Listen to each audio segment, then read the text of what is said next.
ममता बनर्जी क्या करती है, वहां पे उसने मतदान पेटियों को लुटवा दिया और हिंदुओं की हत्या करवा दी। अखिलेश यादव टोटी चोर, उसने क्या किया, 80 करोड़ रुपए का गबन कर लिया, लैपटॉप घोटाला किया, उसके अलावा साइकिल घोटाला किया। और किस, केजरीवाल सारे जेल में है ना, 50 लाख रुपए की पॉट पे बैठ के हल्का होता है ना वो।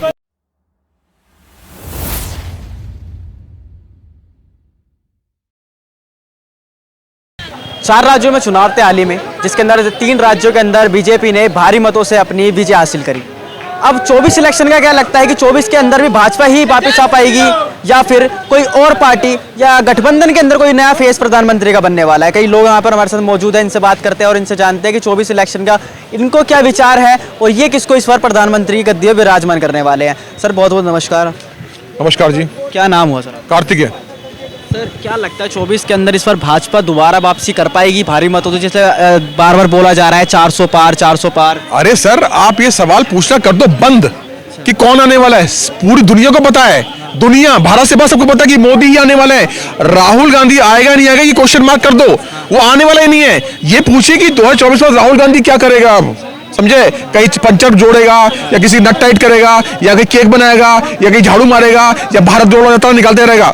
अरे मोदी जी आने वाले, जब सवाल ही पूछना बंद कर दीजिए। 2024 के बाद मोदी जी दोबारा से आएंगे और एक ये आते रहे। अब बीजेपी आएगी और सनातन धर्म को सपोर्ट करने वाली सरकार ही आएगी, ये चीज समझ लीजिए आप। तो मतलब कई बार विपक्ष की तरफ से बोला जाता है कि धर्म की राजनीति, तो क्या लगता है धर्म की राजनीति करती है वाकई में? अरे तो बीजेपी धर्म की राजनीति करती है, हम भी खुद भी करें भाई, सभी धर्मों को साथ लेके चलती है।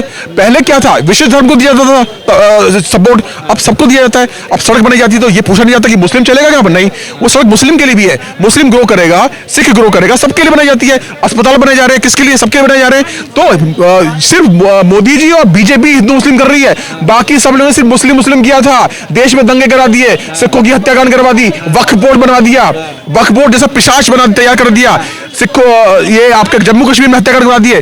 तो भाई साहब बीजेपी जो कर रही है बिल्कुल सही कर रही है और ऐसे हिंदू मुस्लिम होता रहना चाहिए सदियों तक हिंदू मुस्लिम बिल्कुल रहना चाहिए। 28 पार्टी को साथ मिलकर गठबंधन किया जा रहा है, उसका क्या होने वाला है? और 28 ये ठगबंधन है। माँ बेटे दोनों बेल पे बाहर, चारा चोर उसके बेटे वहां बैठे हुए हैं। चारा चोर का बेटा क्या कहता है कि प्रधानमंत्री खाल खिंचवा दूंगा, ये गुंडों को बिठा रखा है। नीतीश क्या कहता है कि जमीन के बदले नौकरी। ममता बनर्जी क्या करती है, वहां पे उसने मतदान पेटियों को लुटवा दिया और हिंदुओं की हत्या करवा दी।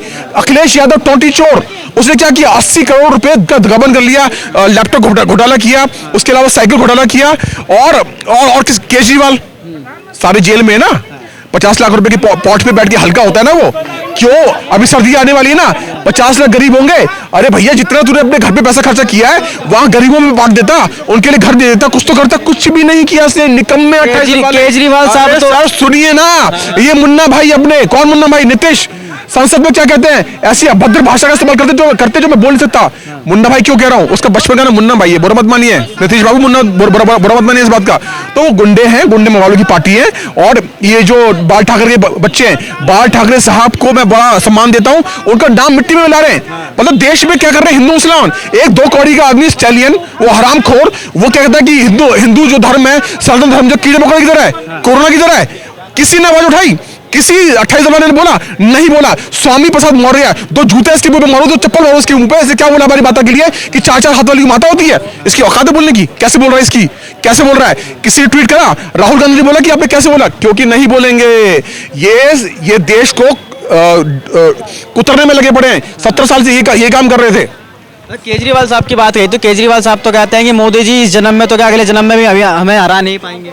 अरे तो ख्याल ही भुला भाई साहब, वो जाने वाला है, अब वो जेल जाएगा और सरकार चली जाएगी, वो नहीं आने वाला। उस पलटू राम, उस इच्छाधारी नागिन की बात अगर मैं करूं, मैडम ये मत कीजिए प्लीज, इच्छाधारी नागिन की मैं बात करूं, वो तो हमेशा रूप बदलता है। घर नहीं लूंगा, बंगला नहीं लूंगा, गाड़ी नहीं लूंगा, बच्चों की कसम खाता हूं, समर्थन नहीं लूंगा, सब लेके बैठ गया। ममता दीदी की गोदी में जाके बैठ गया, लालू की गोदी में जाके बैठ गया। तो जो आदमी अपने बच्चों की कसम झूठी खा लेगा तो उसका क्या यकीन करोगे आप?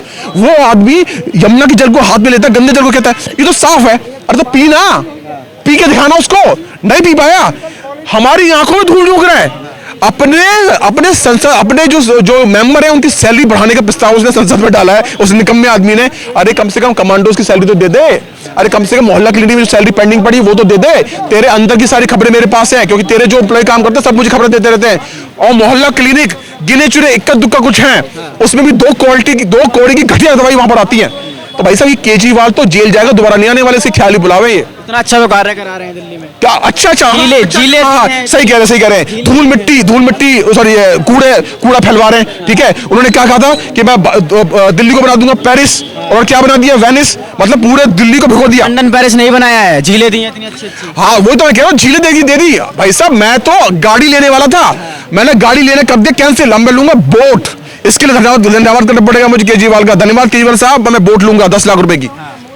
तो सर क्या लगता है 24 के अंदर कुछ होने वाला है गठबंधन का, या फिर बिल्कुल ही बिल्कुल खत्म? अरे उनका कुछ नहीं होने वाला, वो एक बैंकॉक जाएगा, ठीक है, एक जेल जाएगा, एक इस देश से भागेगा। इनका कुछ नहीं होने वाला, ये कुछ नहीं करने वाले। मोदी जी आने वाले, ये सबको पता है। ये क्वेश्चन पूछना बंद कर दीजिए। आप ये पूछिए कि पप्पू गांधी अब क्या करेगा, कहीं घास छीलेगा या केक बनाएगा या सब्जी बेचेगा या ट्रक में बैठ के ट्रक चलाएगा या अपनी माँ के साथ इटली जाएगा। अच्छा, राम मंदिर का उद्घाटन होने वाला है 22 जनवरी को, तो क्या लगता है ये बहुत बड़ा मुद्दा साबित होगा बीजेपी के लिए? सर 500 साल हो चुके हैं। एक माइका लाल मोदी आया जिसने मंदिर बना के दिखा दिया, बोला मंदिर बना के दिखा दूंगा, बना के दिखा दिया। पहले ये कहते थे मंदिर कब बनाओगे, तारीख नहीं बताओगे। अब ये निकम्मे निठल्ले कहते हैं हमें नहीं बुलाओगे क्या, तुम्हें ना बुलाएं, तुम्हें जूते मार के वहां से भगाएंगे। मतलब कुछ साबित होने वाला है इससे, मतलब कि 24 के अंदर जो इलेक्शन होने वाला है तो राम मंदिर का मुद्दा कुछ होगा इससे, मतलब फायदा होने वाला? अरे सर 370 हटा दिया, 35 से हटा दी, राम मंदिर बना दिया। पूरी दुनिया में हम चौथे नंबर पे आगे 10वें नंबर पे थे।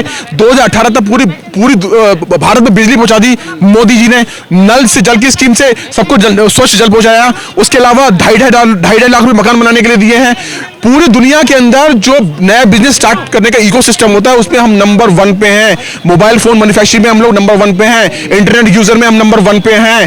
5 ऐसे मॉन्यूमेंट हमारे भारत में बने जो पूरी दुनिया में सबसे ऊंचाई पे हैं, लंबे हैं। तो इससे ज्यादा क्या लोगे भाई साहब? तो कह रहा है बेरोजगारी आ गई है। हाँ तो बेरोजगारी तो आगे ना, पत्थर नहीं मार पा रहे, वो बम नहीं बना पा रहे, ठीक है, तो बंदूकें नहीं बना पा रहे, ये बेरोजगारी आ गई है, इसे बिल बुला रहे हैं। अच्छा, क्या लगता है 4 राज्यों में चुनाव था, 3 राज्यों में बीजेपी ने भारी मतों से अपनी जीत हासिल करी, एक में रह गई तेलंगाना, क्या कमी मानते हैं? तेलंगाना में इसलिए रह गया क्योंकि वहां विशेष धर्म के जिहादी लोग रहते हैं। खोल के बोलूंगा, उन्होंने राहुल गांधी को चुन लिया। क्यों? ये मैंने क्यों बोला? अभी बम धमाके 9 सालों में कहां पर हुए? कहीं नहीं हुए। कहां पर हुए? जहां कांग्रेस शासित राज्य केरल के अंदर, वही धमाके क्यों हुए? क्योंकि वहां कांग्रेस है। अब तेलंगाना में भी ये क्यों आ गए? बिकॉज वहां इस पार्टी को सपोर्ट करने वाले लोग हैं, इसी वजह से। 3 राज्यों में बीजेपी आई है, तो क्या लगता है राम मंदिर का जो मुद्दा था कामयाब हो पाया 3 राज्यों में? अरे सर कामयाब हो गया। आप सुरक्षा से यहाँ पर खड़े हुए हो। आज से पहले किसी को मोदी का मां नहीं पता था और राहुल गांधी का रा नहीं पता था। लोग सनातन धर्म को मानने लगे हैं। अपने भगवान अपनी आस्था के लिए वो कुछ भी कर गुजरने के लिए तैयार है। तो बहुत बड़ा फर्क पड़ा है। और आने वाले समय में ये नहीं आने वाले पप्पू, इनका तो वंश खत्म हो गया ना। अब पप्पू के आगे कौन है? कोई भी नहीं है। अच्छा, एक बहुत बड़ा मुद्दा ये बीच में सामने आया था जिस दिन सत्ता परिवर्तन हो रहा था राजस्थान के अंदर, तो वहाँ एक दूसरी घटना सामने आई जहाँ पर श्री राजपूत राष्ट्रीय करनी सेना के जो अध्यक्ष थे सुखदेव सिंह गोगामणि की हत्या कर दी जाती है। तो क्या कमी मानते हैं वहाँ पे? भाई साहब मैं खुद राजपूत हूँ, ठाकुर हूँ, ठीक है, भले मैं ब्राह्मण का काम कर रहा हूँ और मुझे इस बात का इतना रोष है कि निकम्मे गहलोत ने सुरक्षा नहीं दी। इसको पंजाब पुलिस ने बोला था तजुद्दीन के यहाँ से कि भैया वो सुरक्षा दे दो, सुरक्षा नहीं दे पाया, गोगामणि की हत्या कर दी है। और मैं साफ साफ कहना चाहूंगा मोदी जी इसमें संज्ञान लेंगे, 100% लेंगे। अगर कांग्रेस नहीं होती ना तो उस जिसने भी हत्या करी है उसका हिसाब किताब ठाकुर मिलकर कर देते। और क्योंकि ठाकुर कभी ना तो झुके हैं ना झुकेंगे, क्योंकि इस पूरे भारत को सनातन पद्धति को बचाने वाले 2 ही लोग हैं, ठाकुर और ब्राह्मण। और बाकी लोगों ने अपना क्रेडिट दिया है, शूद्र ने अपना काम करके देश को बचाया है, लेकिन सुरक्षा किसने दिया है? सिर्फ ठाकुर ने दिया, ब्राह्मण ने दिया है, राम बन के और परशुराम बन के।